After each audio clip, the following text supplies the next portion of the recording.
Tanımlanamayan uçan cisimler, paranormal olaylar, üstün yetenekli çocuklar. Yüzyıllar boyunca Anadolu topraklarında insan algısının ötesinde birçok olay yaşandı. Tüm bu bilinmeyen ve korkutucu vakaların incelenmesi için 1934 yılında yetkilerini doğrudan Millet Meclisi'nden alan özel bir teşkilat kuruldu. Bu teşkilat Gizemi Birimiye olarak adlandırıldı. Gizemi Birimiye memurları Türkiye'de gerçekleşen doğaüstü olayları gizli bir şekilde araştırdı. Teşkilatın varlığı herhangi bir panik yaşanmaması için halkla paylaşılmadı. Ancak 1974 Kıbrıs Harekatı sonrası bütçenin açık vermesi nedeniyle bu teşkilata ayrılan fon durduruldu. 2 yıl içerisinde bölümdeki tüm memurlar tasfiye edildi. Dosyaların tamamı Konya'da yer altında bulunan yüksek güvenlikli bir depoya kaldırıldı. Gizemi Birimiye kapatılmıştı. Ta ki artan doğaüstü vakalar nedeniyle 2015 yılında hükümet tarafından tekrar kurulana kadar. Az sonra Gizem Birimi dedektiflerinin bilinmeyen karşısında yaşadıkları maceraları izleyeceksiniz.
Hiç yeni mesajınız yok. Bir saniye, bir tane var.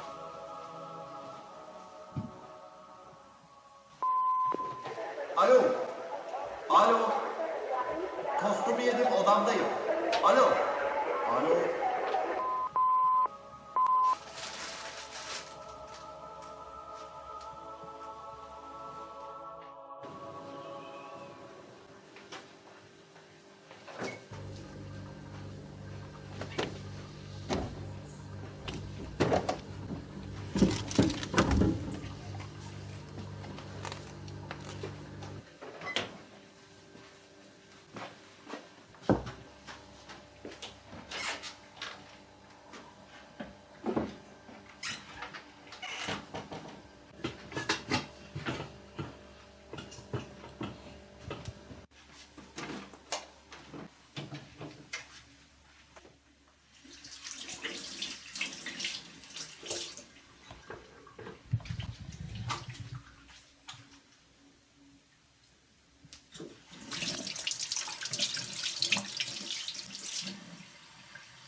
Kim var orada?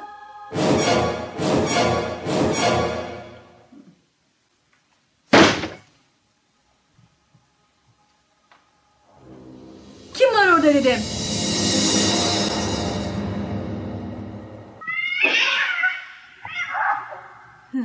Neyse.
Hoş geldiniz. Hoş geldiniz.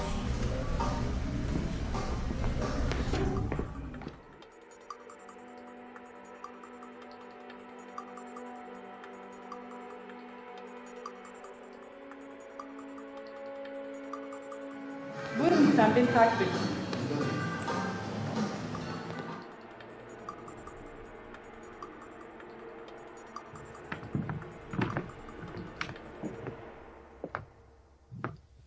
Hoş geldiniz beyler. Çok fazla vaktimiz yok. Toplantıya geçelim.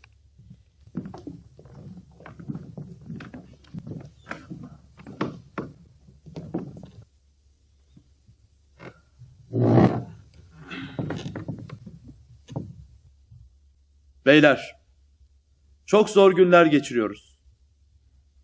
Son gelişmeleri saklamaya çalıştık ama medya bir şekilde durumu öğrenmiş. Beyler, eğer bu panik havası şehre iyice yayılırsa olacakları engelleyemeyiz. Bu nedenle tüm olay yeri inceleme ekibinin daha dikkatli olmasını istiyorum. Hem gizem birimi de bu olayla ayrıca ilgilenecek. Anladınız değil mi beyler? Fabrika olayı dışında başka bir durum mu var? Maalesef, evet. Bugün bir ihbar daha aldık beyler. Bir kadının uzaylılar tarafından saldırıya uğradığı ihbarı. Bakınız, bu davayı size vereceğim. Nebahat Hanım, şimdi bu davayla ilgili dosyaları size dağıtacak.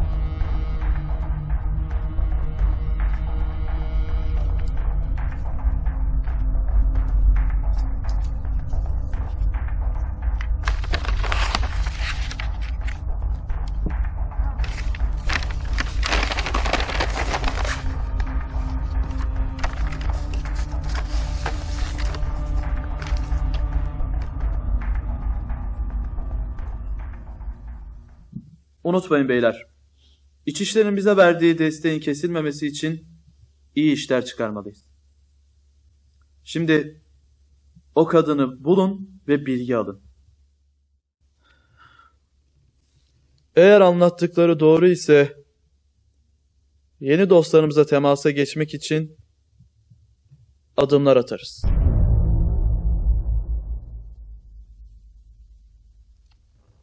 Aynı zamanda bugün adliyeye gidip birisiyle tanışmanızı istiyorum. İsmi Handan. Çok deneyimli bir savcıdır. Size çok gerekli bilgiler verecek.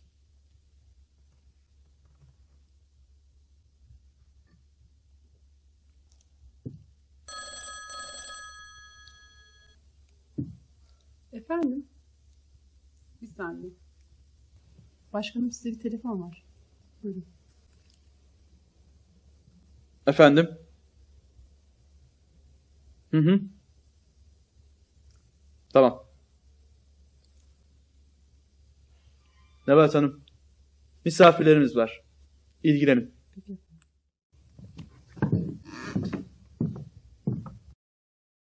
Sayın Başkan, yetkilerimiz hakkında bize bilgi verebilir misiniz? Yerel polisle aynı haklara mı sahibiz? Yoksa bizim ayrıcalıklarımız mı var? Beyler, biliyorsunuz bu birim İçişleri Bakanlığı'na bağlı. Tabii ki bu bize bazı ekstra durumlar tanıyor. Mesela sorgulama dışında köşeye çekip soru sorma, rüşvet karşılığında bilgi alma, bir de fütursuzca silah kullanma hakları veriyor. Böyle haklara sahipsiniz. Ama bu söylediklerimi yapmazsanız iyi olur. Çünkü hiçbiri yasal değil. Anladınız değil mi? Gizem biriminde sadece ikimizin yer alması yeterli mi? Her davaya nasıl yetişeceğiz biz? Güzel bir soru.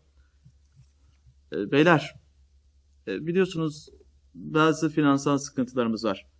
İçişleri Bakanlığı bunun için bir bütçe ayırdı ama bu sizin silahlarınıza, sonra bizim bazı harcamalarımıza gitti.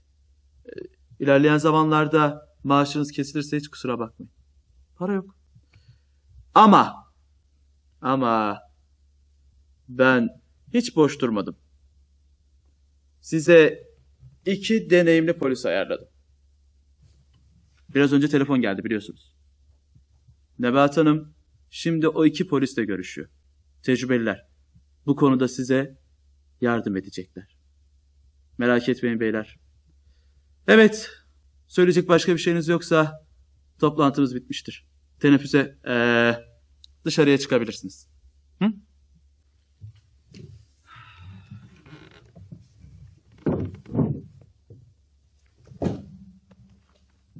Tarık sen bekle.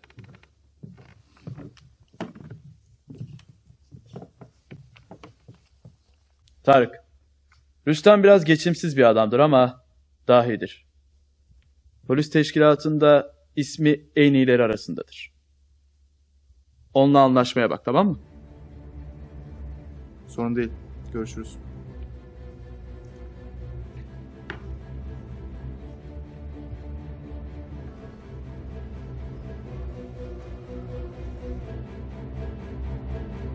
Beyler, sizi gizem birimi dedektifleriyle tanıştırmak istiyorum. Benim gitmem gerekiyor. İçişleriyle ilgili bir işim var. Görüşmek üzere.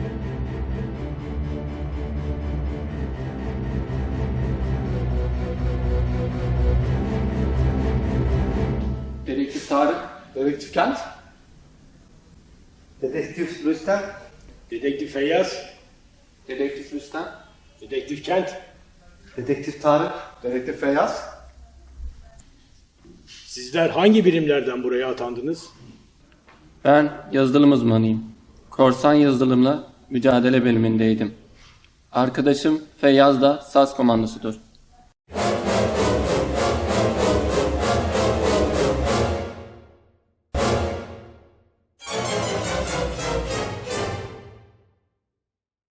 Biz artık gitmeliyiz. Araştırmamız gereken bir dava var. Sanırım gene görüşeceğiz. herhangi bir sorun olursa bize haber verin. Yardımcı olmaktan büyük mutluluk duyarız. Tabii ki. İyi günler beyler.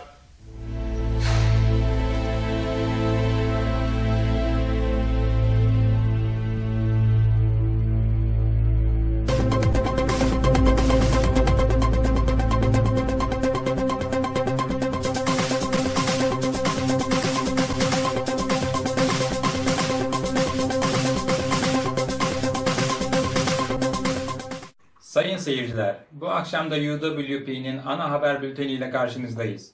Oldukça yoğun bir gündem bizi bekliyor. Tüm dünyada bir ayda yaşanan gelişmelerin toplamını biz ülke olarak birkaç saatte yaşıyoruz. Bültenimize ilk haberimizi aktararak başlayalım. Ötiken soruşturması kapsamında Silivri'de yapılan kazılarda yerin 30 metre altına gizlenmiş bir nükleer denizaltı bulundu. Nükleer denizaltıyı bulan yetkililer yaptıkları ilk açıklamada denizaltı ile birlikte toplam 16 adet nükleer başlıklı füze ele geçirildiğini bildirdiler. Bu füzelerin akşam yapılacak bir kokteyl ile basına tanıtılması planlanıyor. Bir diğer haberimiz ise tüm Türkiye'de giderek artan UFO ihbarları. Son 2 ayda 4000'in üzerinde UFO gözlem ihbarı olduğunu belirten İçişleri Bakanlığı, konuyla ilgili olarak İçişleri Bakanlığı'na bağlı olan Gizem Birimi adlı özel departmandan 2 dedektifi görevlendirdi. Dedektiflerin isimleri gizli tutulurken 1974 yılından bu yana Gizem Biriminin resmi olarak ilk defa faaliyete geçmesi dikkat çekiyor.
Komiserim, kadın gece 911 aramış. Peki ne demiş?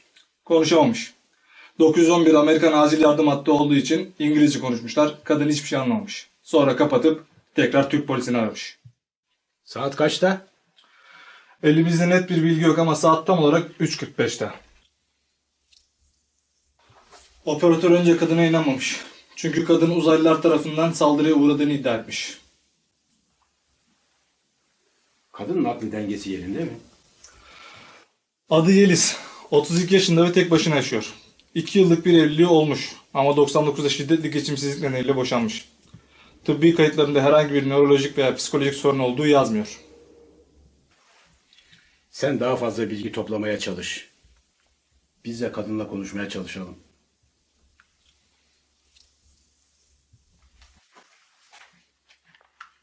Bizi yalnız bırakır mısınız?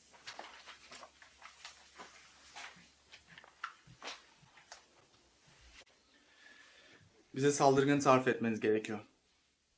Burak, oradan bana Ragıp'ı çağırır mısın? Ragıp! Ragıp bizim çağırıyorlar. robot resim çizme uzmanımızdır ve teşkilatın en iyisidir. Biz sizi Ragıp'la baş başa bırakalım. Ona robot resim çizdireceksiniz siz. Sen işini gör.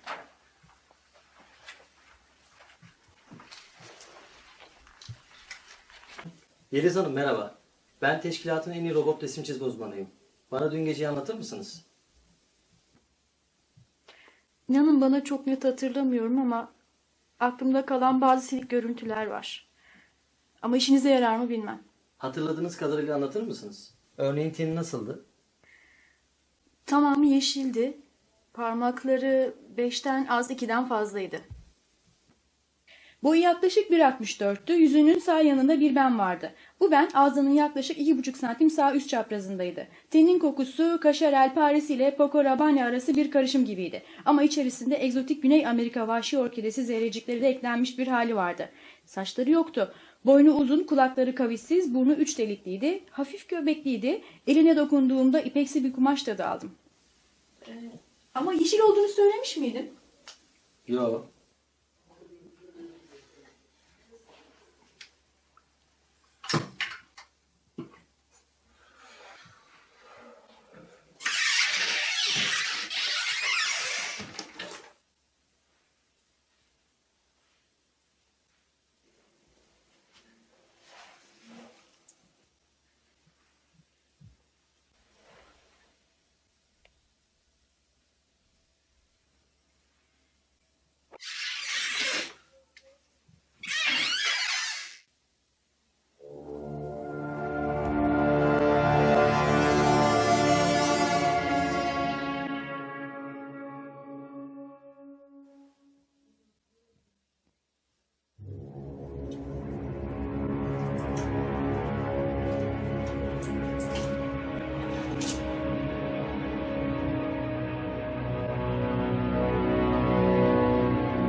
Son durum nedir? Hanımefendinin vermiş olduğu sınırlı bilgilerle bir profil çıkardım.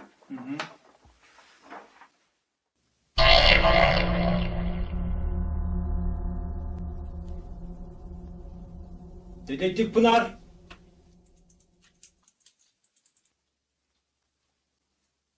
Buyurun efendim. Pınar, bu zanlının resmini veri tabanınızdan araştırın. Eğer kayda değer bir şey bulursanız derhal bize haber verin. Tamam amirim. Hemen bir inceleme başlatıyorum.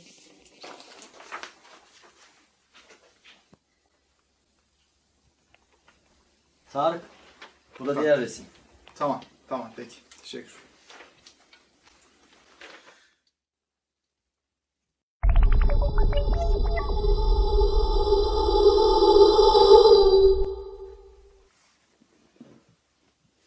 Yeliz Hanım, Siz kendinizi toparlayın. Biz bu iş üzerinde çalışıyoruz. Ya bu gece tekrar gelirse ve yaptıklarını yine yaparsa? Merak etmeyin. Bu gece size bir erkek polis eşlik edecek.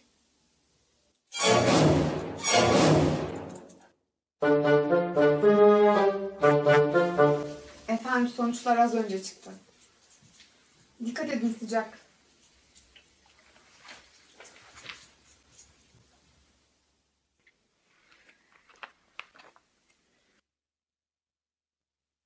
Zanlının hayli kabarık bir suç dosyası var. Birçok suçtan aranıyor. Tüm birimlere eşkali faksladık.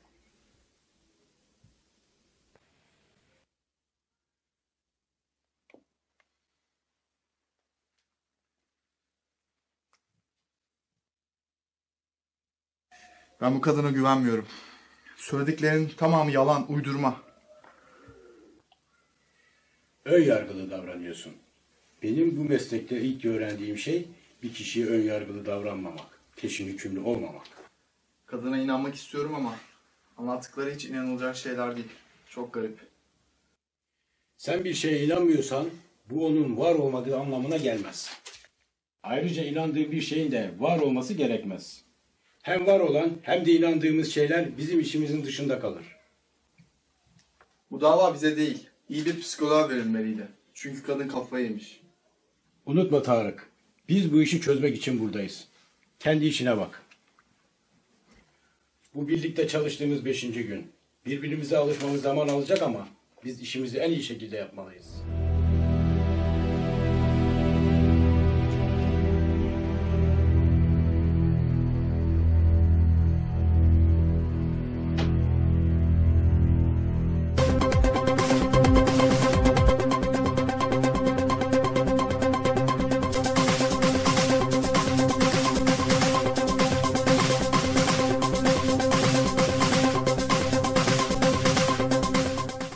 Öğle bülteniyle tekrar karşınızdayız. Birleşmiş Milletler'in Afrika'daki yoksulluk üzerine Bahama Adalarında 7 yıldızlı bir otelde düzenlenen konferansına yaklaşık 800 Birleşmiş Milletler üyesi aileleriyle birlikte katılıyor.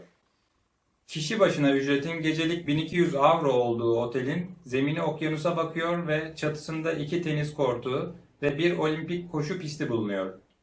Ekonomistlerin yaptığı analize göre konferansın bir haftalık maliyetiyle Afrika'daki aç çocukların sayısı 1/4 oranında azalabilirdi. Türkiye'de ise UFO ihbarları giderek artıyor. Dün gece emniyete gelen ihbarlarda uzaylıların gemilerinden inip sokaklarda yürüdüğü, hatta bazı uzaylıların kasapların vitrinlerinin önünde bekledikleri iddia edilirken, emniyetten gelen açıklama kafaları karıştırdı. Emniyet müdürü yapılan ihbarların sistematik bir panik oluşturmak için yapıldığını ve tamamının asılsız olduğunu söyledi.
Amirim.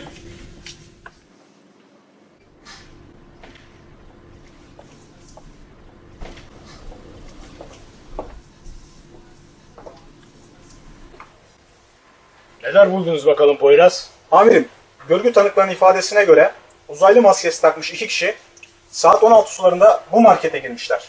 En fazla 2 dakika kalmışlar. Sonra ellerindeki poşetlerle dışarı çıkmışlar. Henüz plakası belli olmayan mavi renkli 92 model Doğan görünümlü Şahin arabayla olay yerinden uzaklaşmışlar. Peki plakayı gören olmamış mı? Hayır ama elimizdeki model ve renk bilgisine göre ihtimalleri 12.700.000'den 6.800'e indirdik. Bu şekilde çalışmaya devam edersek en geç 1 yıl içerisinde aracın yerini tespit edebiliriz. Ki öyle düşünüyorum. Neden olmasın? Lastik izlerini de kontrol edin. Eğer lastiğin markasını bulabilirsek, ürün kataloğundan modelini belirler, sonuca bir adım daha yaklaşırız. Derhal amirim. Süpermarket sahibiyle de bir konuşalım.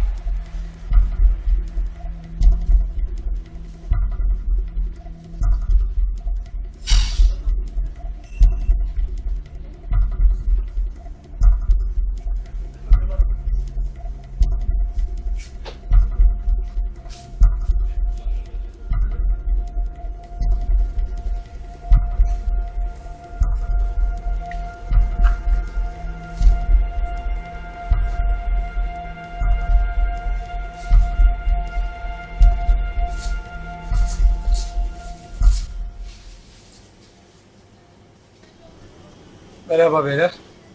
Merhaba. Bugün soyuldum da benim zararlarımı kim karşılayacak? Siz zararlarınızın bir listesini çıkartın verin bana. Sigorta zaten karşılayacaktır. Şöyle buyurun. Tamam. Bu listeye karınızı da yazmışsınız.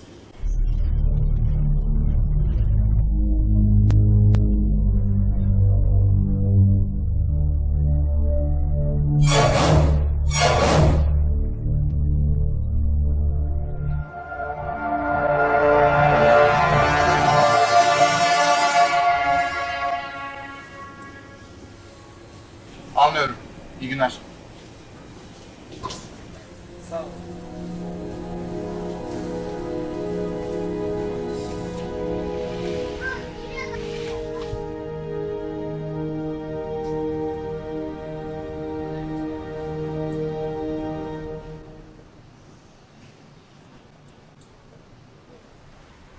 Bu akşam bize yemeğe davetlisin.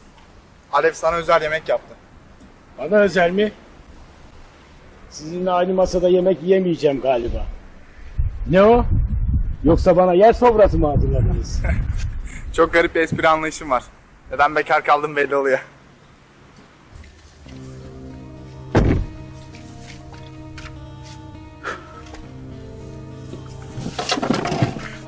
Neler oluyor Rüstem? Dakika başı uzaylı ihbarı almaya başladık. İçişlerinin böyle bir birimi kurması tam isabet olmuş. Bu yoğunlukta çalışırsak yakında zam da isteriz. Harika. Zam mı? Ne zam mı? Dünyayı kurtarıyoruz yetmiyor mu? Çok genç olduğun her halinden belli oluyor evlat.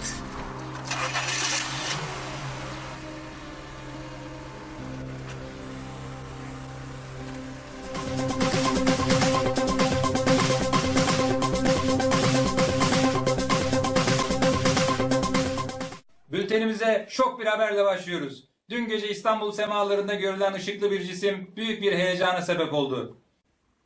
UFO olduğu düşünülen cisim altında toplanan kalabalık, geleneksel taş atma ve silahla ateş etme ritüelini gerçekleştirdi.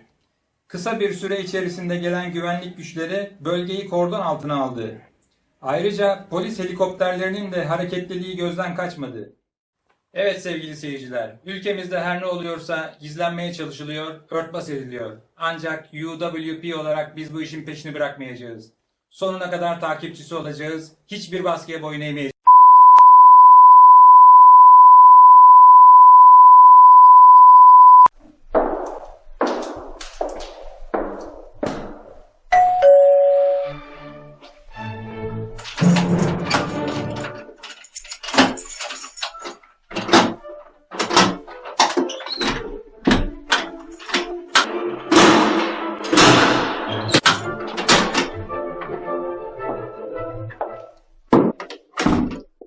Millet, yeni ortamda tanışmanızı isterim. Bu dedektif Rüstem. Rüstem, bunlar da ailem. Merhaba, Alev. Hayır, Alev değil, Rüstem. Ben Alev. Onu anladım ama ben Rüstem. Emin oldum. Neyse hadi içeri geçelim biz.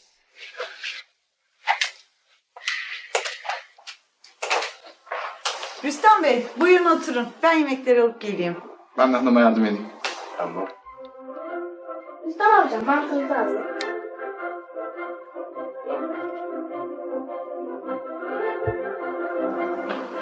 Ben de tabancanızı alayım.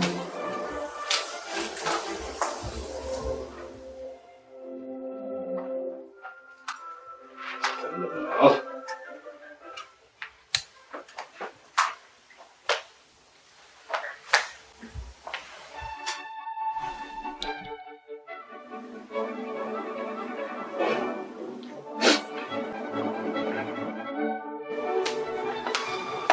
Hadi bakalım yemeğe.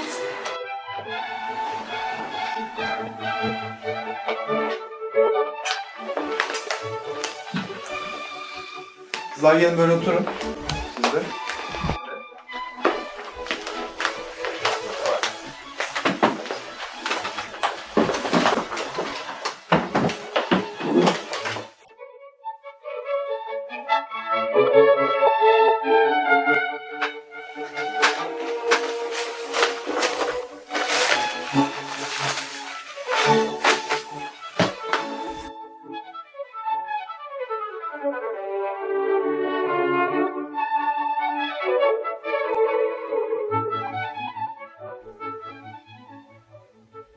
Ben servis yapayım.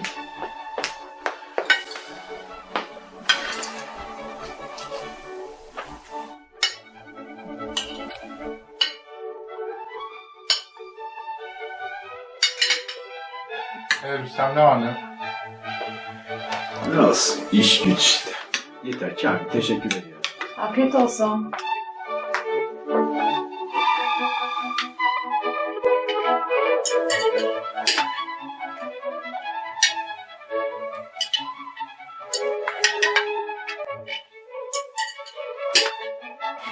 Alevciğim biliyor musun? Dedektif Rüstem'in teşkilattaki 24. senesi. Neredeyse benim yaşım kadar iş tecrübesi var. Peki hiç bu mesleği seçtiğiniz için pişmanlık duydunuz mu? Ben mi? Evet, keşke bu işe girmeseydim dediğiniz oldu mu? Sabahları erken kalkmam gerektiği zaman sık sık diyorum.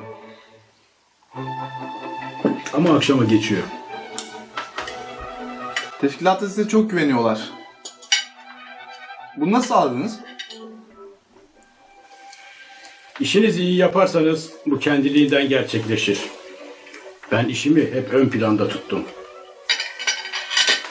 Boş ver. Şu güzel ortamı iş konuşarak bozmayalım. Kızlar, siz okuyor musunuz? Evet, ben polisiye okuyorum. Kardeşim de genelde bilim kurgu okur. Okul olarak okumaz mısınız? Ha, ben orta 2'deyim, kardeşim de orta 1'de. Kızlar siz ikiz misiniz? Hayır, aramızda 4 ay fark var.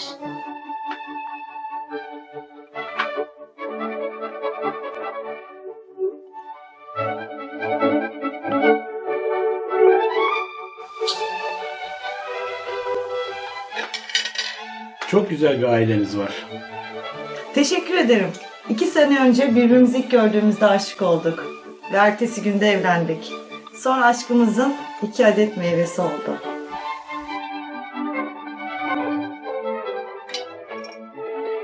Rüstem amca, sizin aileniz nerede?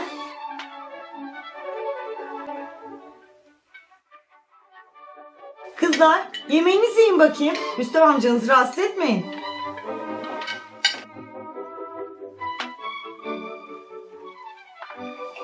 Aslında Alev'le teşkilatta tanıştık. Biliyorsun ben teşkilata KPSS puanımla yerleşmiştim. Gerekli belgeleri teslim etmeye gittiğimde Alev oradaydı. O da torpili vasıtasıyla teşkilata girmeye çalışıyordu. Onu ilk gördüğümde aşık olduğumu hissettim. O gözleri, o bakışları, o duruşu, o endamı çok hoşuma gitti. Ve evlendik zaten.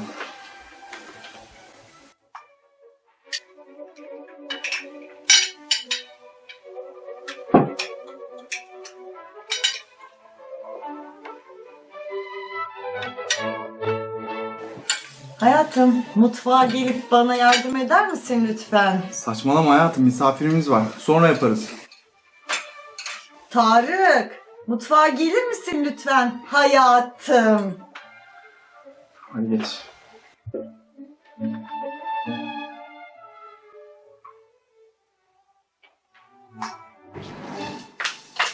Ne oldu ya? Ne oldu? Ne biçim adam ya? Çok garip. Nesi var ki? Ne bileyim bir acayip böyle bakışları, kızlara falan çok garip bakıyor. Hiç hoşlanmadım. Ben hiç öyle bir şey hissetmedim. Ne kadar ön yargılısın. Herkese böyle yapıyorsun zaten ya.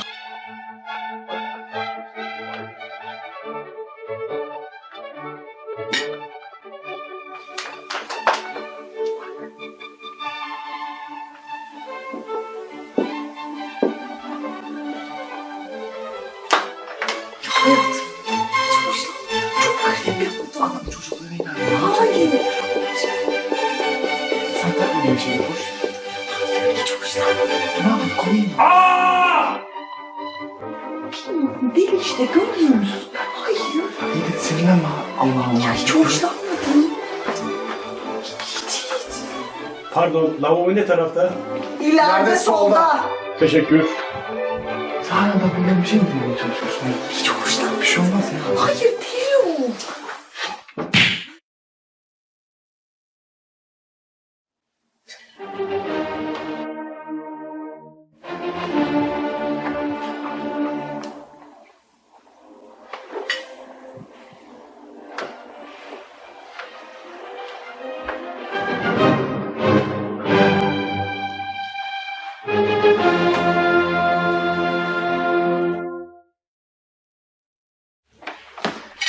Ben artık gideyim. Vakit de geç oldu. Zaten doydum. Hadi bir zengin kalkışı yapalım. Öyleyse ben de size kapıyı geçireyim. Zahmet etmeyin. Olmaz öyle şey.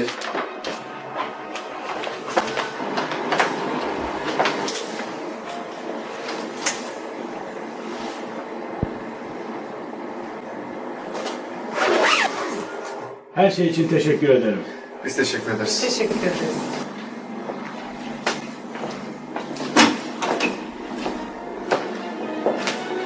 Çocuklar güle güle dinlendirin. İyi akşamlar. Hayatım bir dahaki sefere misafirin üstüne dökmemeye çalış, tamam mı?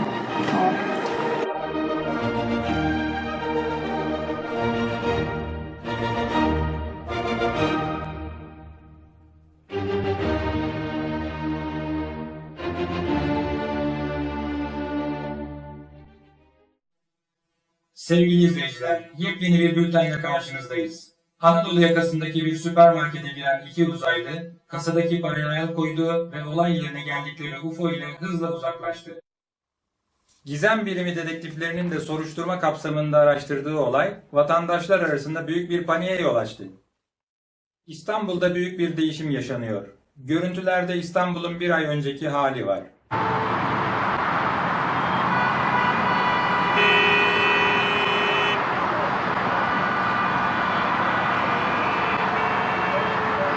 Ve şimdi ekrana gelen görüntüler ise bugün çekildi ve şehrin son halini yansıtıyor.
hayalleri. Yıkıp da giderken son bulur umutlarım. Dedim ki çok erken elvedayı aldı git bu ıslak kokan şiirden. Mevsim sonbahar türküleri söylesin zülfüne. Şimdi çaresiz öfke yükledin üstüme. Zulüm de bilir misin elimdeki hasrete. Ellerin uzanmadı mahkum gecem kasvete. Kaç gece sabah ettim sırtım soğuk duvarlarda. Gözlerimden korkuyorum seni görüp aynalarda. Yaşamak adına verdiğim o zorlu kavgalarda. Senin için ne yapıyorum Allah şahit buna. Hep keder taşımadım bu sensiz sayfalara. Yine doğmuyor güneş perdeyi aralama. Elveda alırısız göğsümü yaralama. Tuz basıp da yaralara sayfayı karalama. Hitabımı yüreğimde hissetmeden gitme öyle. Gider ayak olsam bile ne olur, kalıcı bir şarkı söyle. En içten dileklerimle hiçbir dileklerine vazgeçmeyi düşünürsen eğer dön de bak bileklerine.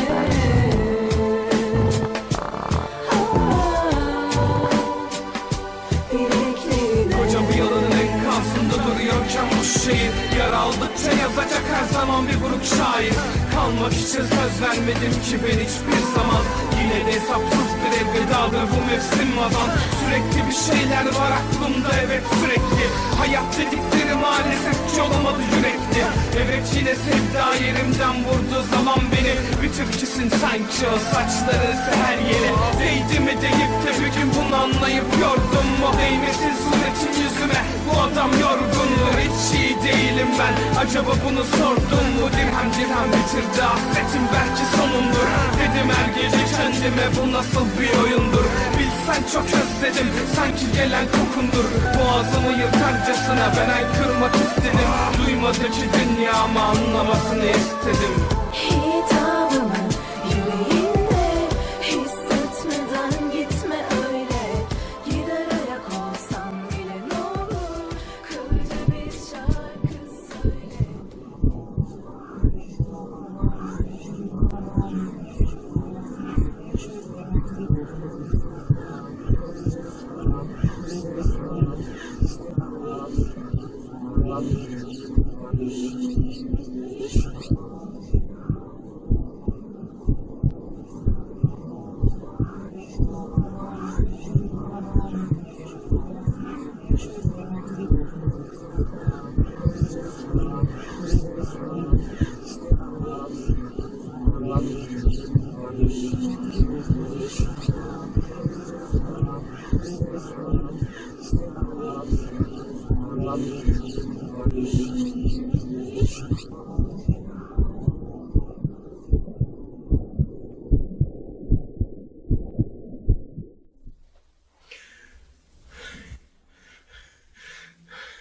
Hayır!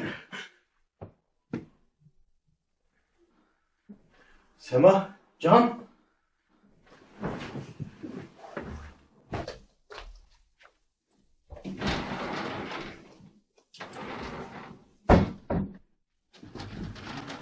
Sema, Can. Sema. Can, oğlum. Can. Can. Sema.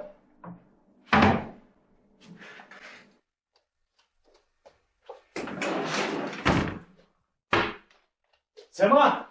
Can.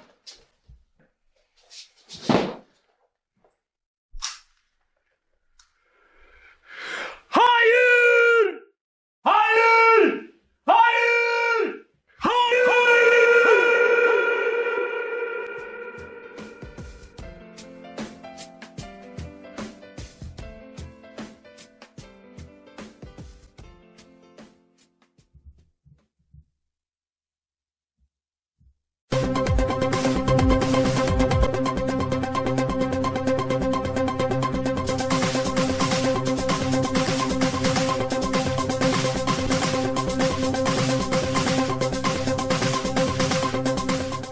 Lütfen panik yapmayın ve endişelenmeyin. Tüm emniyet teşkilatı ve gizem birimi dedektifleri görev başında. Bundan dolayı panik yapmaya gerek yok.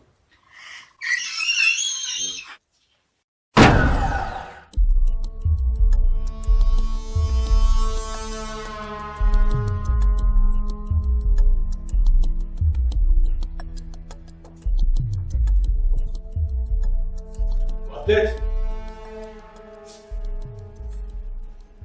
Şu delili senden incelemeni istiyoruz.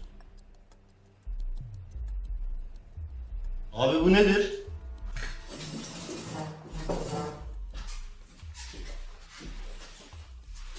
Bizim de bilmek istediğimiz şey bu zaten. Uzaylıların saldırısına uğradığını iddia eden kadının evinde bulduk. Yapışkan ve fosforlu bir madde. İçeriğini incele, detaylı bir rapor olarak sun bize. Ya sürekli böyle şey getiriyorsunuz. Meslekten tiksindim artık. Sana döneceğiz. Bulursanız dönersiniz. Madde ayrıştırmaktan yalnız kaldım be. Bir kız arkadaşım bile yok. Anlıyor musunuz? Renkli maddeler ve börtü böcek üzerinde araştırma yapmaktan sosyal hayatım kalmadı. Haydi kolay gelsin.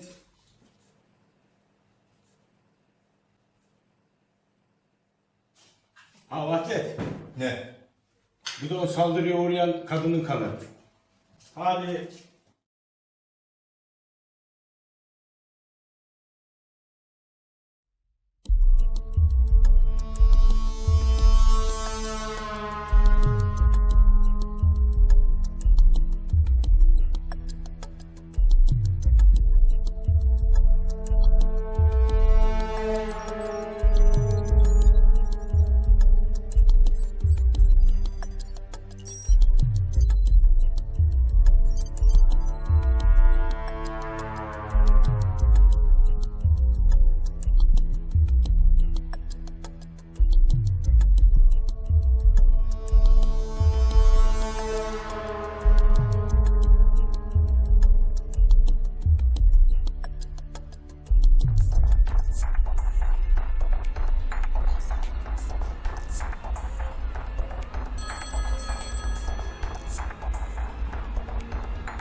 Merhaba. Siz savcı Handan Hanım olmalısınız. Siz de Tarık Rüstem olmalısınız. Ben dedektif Rüstem.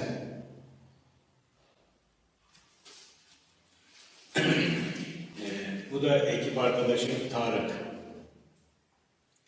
Yüzbaşı Tayfun sizinle mutlaka temasa geçmemizi istedi. Bu dosyayı sizinle paylaşmam gerekiyor. İçinde çok önemli bilgiler var. Ne tür bilgiler? Geçtiğimiz ay içerisinde gizem birimine oldukça ilginç ihbarlar geldi. Sürekli arayan bir kişi işlenecek cinayetleri bize gün ve saat olarak söyledi ve dedikleri de aynen yaşandı. Bu işten şüphelenen dedektifler oldukça zor da olsa bu kişinin izini sürdü ve yakaladı. Önceleri katil zanlısı muamelesi gördü ama sonra anlaşıldı ki cinayetlerle bir bağlantısı yok. Peki bu şahıs cinayetlerin gerçekleşmeden önce nasıl bilebiliyor? Bunu biz de çözemedik. Kendisinin anlattığına göre bazı özel yetenekleri var. Bazı olaylar gerçekleşmeden kısa bir süre önce olayı görebiliyormuş. Bir tür transa geçiyor ve yaşanacak olaylar zihninde beliriyormuş. Belki de bir suç ortağı vardır. Ama aynı yeteneği bize gözaltındayken de kanıtladı. Hatta bir polis memuruna yapılacak saldırıyı önceden haber verdi ve adamın hayatını kurtardı. Anlaşıldı.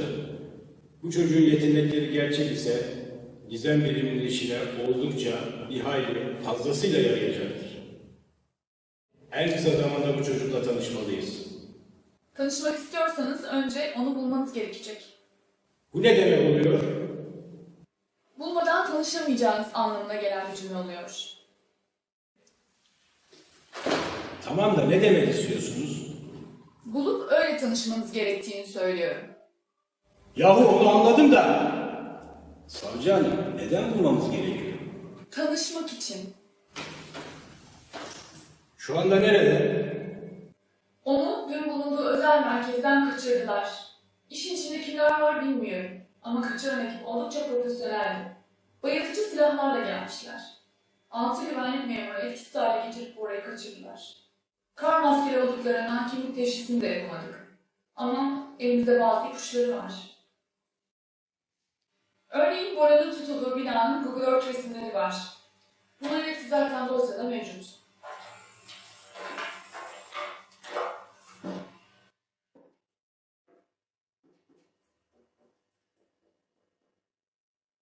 Çocuğun yeteneklerinin farkındalar mı peki? Bunu bilmiyorum. Peki Bora'yı neden bizim bulmamız gerekiyor? Bu özel kuvvetlerin işi değil mi? Yerel polisi veya başka bir birimi bu işten uzak tutmalıyız. Eğer çok fazla kişi çocuğun yeteneklerinden haberdar olursa bu gizem birimi için pek iyi olmaz. Başkanın Bora için çok önemli planları var. Ama tek haber bu değil. Sizinle birlikte çalışmam için genelge gönderildi. Sürekli yanımızda mı olacaksınız? Bundan hoşlanmayabiliriz. Gemiye kadın almak uğursuzluktur. Hayır ama gizem biriminin aldığı tüm davaların hukuki yönüne ben bakacağım. Ayrıca bana gelmiş olan genelgenin içinde çok önemli bir şey var. Nedir? Efes Pilsen maçından 2 bilet çıktı. Değerlendirelim. Bir de maddelerde şöyle bir şey yazıyor. Eğer gizem biriminin faaliyetlerini iç işlerinden habersiz olarak üçüncü bir şahısa aktarırsak bize çok ağır yaptırımlar uygulanabilir. Yaptırım derken? Açığa alınma, maaşın kesilmesi, tanık koruma programı, estetik ameliyat veya Miami tatili gibi. Zaten benim aldığım ilk eğitim ağzımı sıkı tutma eğitimiydi. İyi de bu eğitimden bahsetmemiz yasaktı. Şimdi gitmeliyim. Katılmam gereken bir duruşma var. Siz gidin ve o çocukla konuşun. Onun binadan tahliyesini sağlayıp gizem birimine götürmelisiniz. Bir saniye. Tıpkı süpermarket soygununda olduğu gibi uzaylı maskesi takan kişilerin birçok yerde hırsızlık yaptığı ile ilgili haberler geliyor. Bunun önüne geçmelisiniz. Uzaylılar şu anda medyada en revaçta olan konu. Suçluları bir an önce yakalamaya çalışın. Bu da sizin öncelikli görevlerinizden biridir. Peki savcı hanım, size iyi duruşmalar diliyorum. Ben de umarım iyi duruşursunuz.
Eli silahlı 2 tane adam gördüm.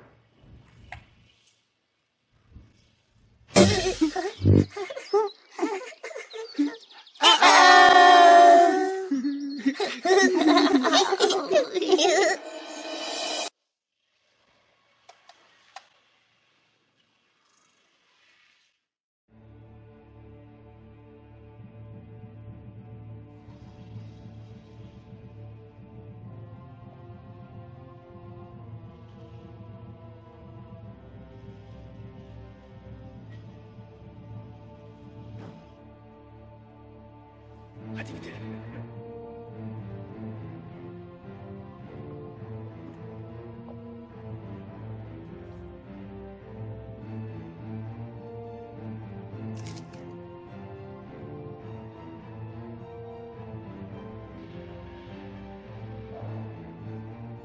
Elektroşok. Elektroşok modu.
Buna ne diyeceksin bakalım?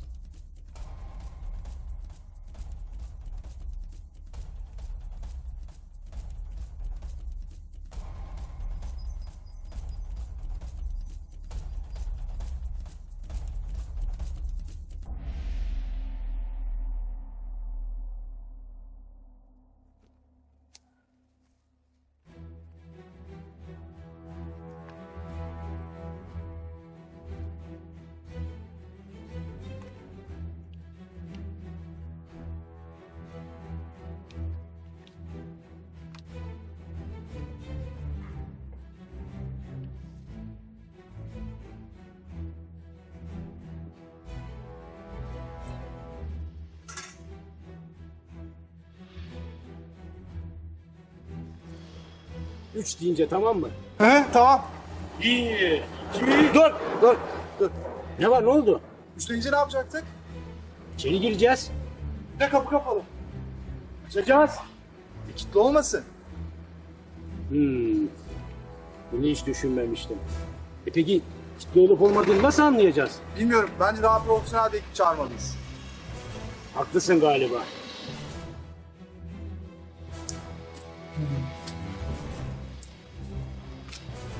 Kim var orada?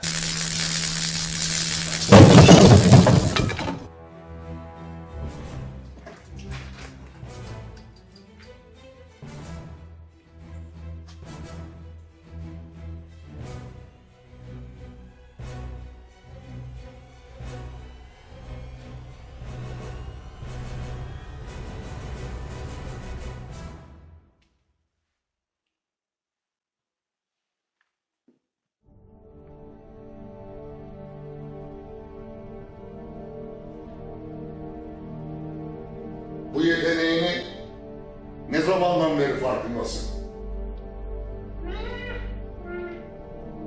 Ne kadar ileri gidebiliyorsun?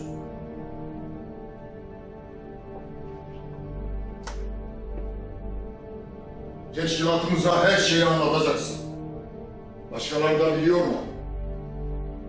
Bütün bu konularda gerekli bilgileri vereceksin. Ne oluyor?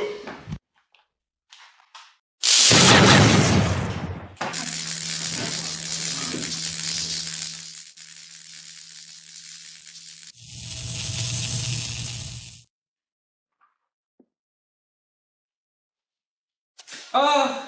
Çok acıdı, biraz daha yavaş olamaz mısın? Çok pardon.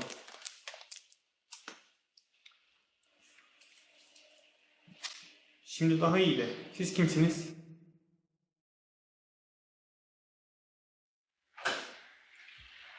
Biz iyi taraftanız evlat. Seni kurtarmaya geldik. Güzel. Önce kendinizi kurtarmaya ne dersiniz? Büyük bir tehlike içerisindeyiz. Tehlikede olduğumuzu nereden biliyorsun? Geleceği mi gördün? Şu anda buraya doğru yola çıkan 20'ye yakın silahlı adam var. Yaklaşık 2 dakika sonra burada olacaklar.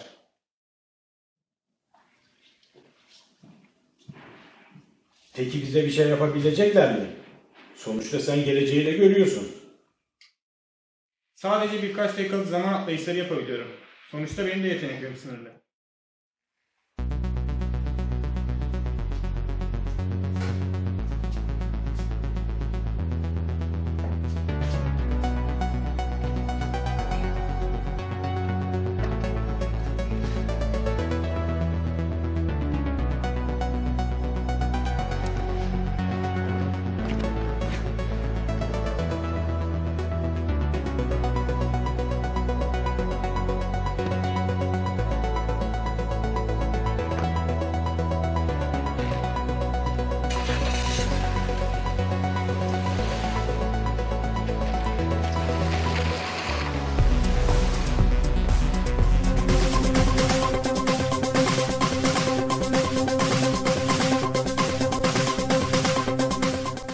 UWP ana haber bültenine hoş geldiniz. Muhtemel bir uzaylı saldırısı üzerinde duran İçişleri Bakanlığı, şehirlerdeki sığınakların tam listesini internet sayfası üzerinden yayınladı.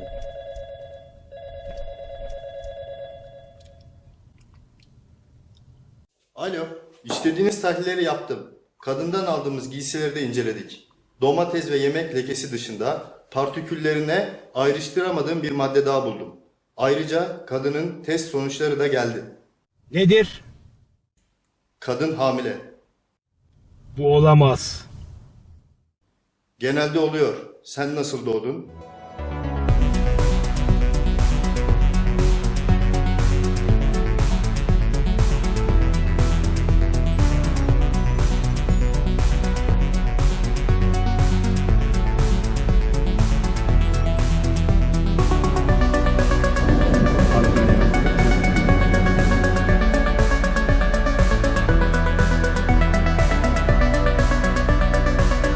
İşte oradalar. Sıkı tutun.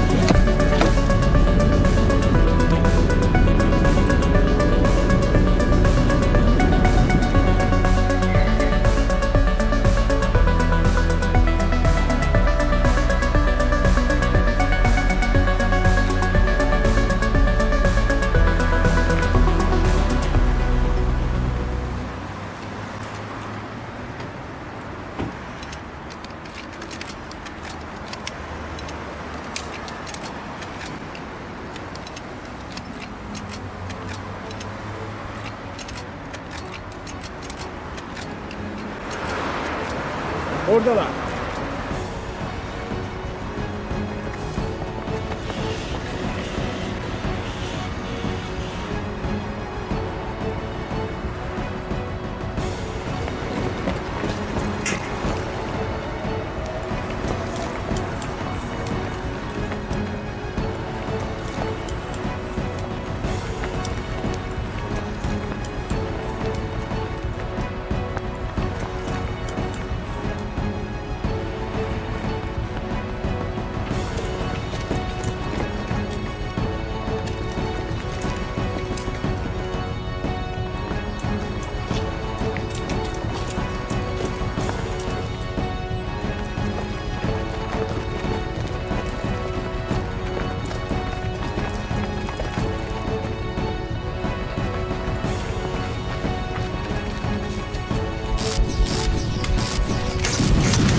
Teslim olalım mı? Olun. Oluyoruz.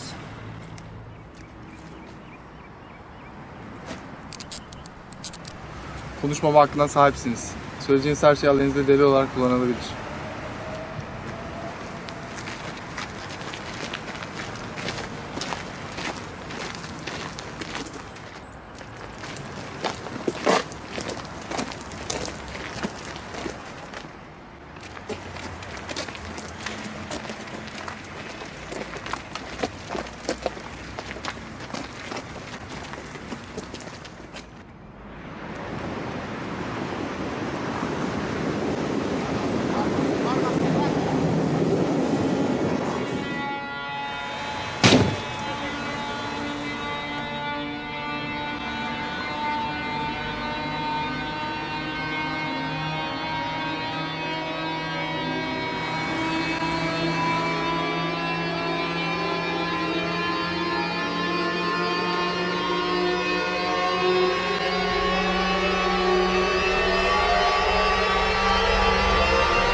Yapamaz kumpas, elimiz full as. Full as olsa eliniz, yapsa da kumpas. Taktik tutmaz. Dur taktik vur kaç, yapamaz kumpas, elimiz full as. Full as olsa eliniz, yapsa da kumpas. Taktik tutmaz. Ha, rap müzik hayat dersi, kalite kontrol notu ne peksi. Ha, tip ezik tarzı seksi, aksine önünde durmaz taksi. Ah budala hayat kovala ve yat kumara, dayat kubara uhat kulağına işleyen bir frekans. Sondur al asitane, burada ölümle dans ederken hislerin, seni izlerim, artar tizlerin, titrer dizlerin. Neyi istedin ve ne gizledin kulağına, delik ağaç kurşun sözlerin, gözlerin kapanırsa pamuk esnek. Hadi kadehi sek çek, nasıl olsa bu ömür bir gün bitecek.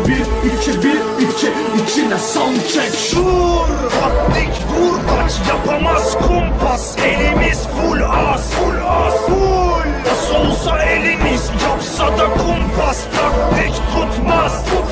Dur taktik vur kaç, yapamaz kumpas, elimiz full as. Full as olsa eliniz, yapsa da kumpas. Taktik tutmaz. 8 bardak, sek vodka, 8 adım Mapusta volta gereksiz konuşur, birçoğu da korkar. Eminim görmemiştir birçoğu kavga. Karla kaptı aklı bakın yakın, eksi akın sakın. Kanına katarı gibi yarım alınmalı. Sakınmadım adım aklı alıp saktı bağrım kırık sazın.